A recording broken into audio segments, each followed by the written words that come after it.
مجھے فخر ہے کہ میں مسلمان ہوں، مجھے فخر ہے کہ میں قرآن کا ماننے والا ہوں، اور اللہ کا شکر ہے پارلیمنٹ میں جتنی تقریریں ہوئی ہیں تقریباً اکثر لوگوں نے قرآن کا حوالہ دیا ہے۔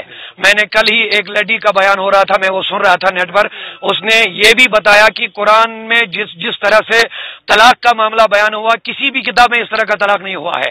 لہذا کہنا یہ ہے کہ قرآن سب سے بہترین عورتوں کے حقوق جو ہے وہ قرآن میں ہیں، وہ احادیث میں ہیں۔ البتہ آج کل جو RSS کی جو پالیسی چل رہی ہے، مودی BJP وغیرہ یہ الیکشن کا ٹرینڈ بنا رہے ہیں، 2019 میں ان کا الیکشن آنے والا ہے، لوگوں کو گمراہ کر رہا ہے اور عورتوں کو سڑکوں پہ لانا چاہتا ہے، مردوں کو جیل بھیجنا چاہتا ہے۔